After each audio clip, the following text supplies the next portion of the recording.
দেশে চলমান হামের ভয়াবহ পরিস্থিতিকে মহামারী হিসেবে উল্লেখ করে জরুরি পদক্ষেপ গ্রহণের দাবি জানিয়েছেন doctors platform for peoples health ডিপিপিএইচ।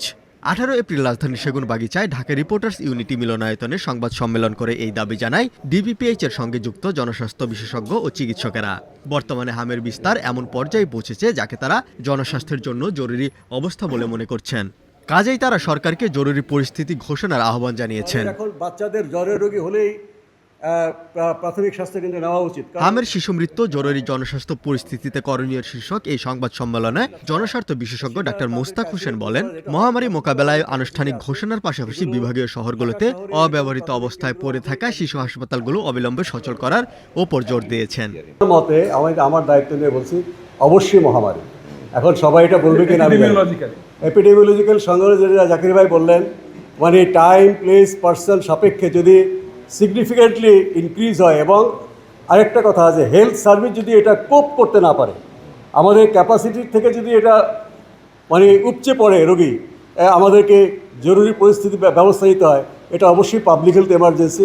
সরকারকে ঘোষণা করতে হবে এই স্বাস্থ্যগত জরুরি। এটা সারা দেশেও হতে পারে, একটা জেলাও হতে পারে, বা একটা প্রতিষ্ঠানে হতে পারে। ঢাকা মেডিকেল কলেজ এমার্জেন্সি, এটা ঘোষণা করা ছাড়াই কিন্তু আমাদের এমার্জেন্সি কাজ করে। সবার ছুটি বাতিল করে দেওয়া, রাউন্ড দ্য ক্লক কাজ করা, সবাইকে টাচে থাকা, ট্রান্সপোর্টের ব্যবস্থা করা, রাত্রেবেলা ঘুমানোর ব্যবস্থা করা, হেলথ ওয়ার্কারদের, এগুলো কিন্তু জরুরি পরিস্থিতির কাজ। আমাদের সরকার এগুলো করে, কিন্তু উইদাউট এনি অ্যানাউন্সমেন্টটা করলে হয় কি, সবার সহযোগিতাটা পাওয়া সহজ হয়। আইসিডিসিইআর এর সাবেক পরিচালক আবু মোহাম্মদ জাকির হোসেন বলেন, হামের সংক্রমণ দ্রুত ছড়ায়। সকল সংকট মোকাবেলায় তিনি হাসপাতালের সেবাকে প্রান্তিক পর্যায়ে নিয়ে যাওয়ার পরামর্শ দেন। আমি এখানে একটা রোগী যদি এখানে থাকেন, উনি যদি জোরে কথা বলেন, 2 ঘন্টা ওনার মুখ থেকে যে মেডিসিন হামটা বেরোবে, ভাইরাসে বেরোবে, 2 ঘন্টা কিন্তু বাতাসের মধ্যে থাকবে। ওই 2 ঘন্টার মধ্যে যদি কেউ অন্য শিশুদের মধ্যে আসে, তাহলে কিন্তু সংক্রমিত হতে পারে। আগে শিশু হয়তো চলে গেছে, কিন্তু সংক্রমিত হতে পারে। এত সংক্রমণ এটা করে। হামে সাধারণত মারা যেত এক সময়, কিছুদিন আগেও 1000 শিশুর মধ্যে বড় জোর 3 জন, এখন মারা যাচ্ছে 10 জনের বেশি। তার মানে কি, কেন এটা হচ্ছে? তার মানে হলো, হয় হামের ভিরুলেন্স, যেটা মৃত্যু ঘটানোর যে শক্তি, ওটা বেড়ে গেছে। এটা বেড়ে যাওয়ার একটা কারণ হতে পারে মিউটেশন হচ্ছে। তো আমাদের এটা দেখতে হবে মিউটেশন হচ্ছে কিনা। কিন্তু আমাদের এটা দেখার যে প্রতিষ্ঠানগুলো, আইজিসিআর, এটা কিন্তু এত শক্তিশালী না। এটা আমরা অনেকবার চেষ্টা করি এর শক্তিশালী করার জন্য। আমি পরিচালক ছিলাম, ডক্টর মুস্তাক ওখানে ছিলেন। এইটাকে যতক্ষণ আপনি আইজিসিআর যতক্ষণ শক্তিশালী না করা হবে, সময় মতো রোগ চিহ্নিত করে ব্যবস্থা নেওয়া কিন্তু কঠিন হয়ে যাবে। এটার প্রতিষ্ঠানের একদম প্রান্তিক পর্যায়ে উপজেলা পর্যন্ত অন্তত ল্যাবরেটরি থাকতে হবে আইডিসিআর। বাংলাদেশ মেডিকেল অ্যাসোসিয়েশনের সাবেক সভাপতি অধ্যাপক ডাক্তার রাশেদ ইমাম বলেন, বর্তমান পরিস্থিতির জন্য সরকারের গাফিলতিই দায়ী।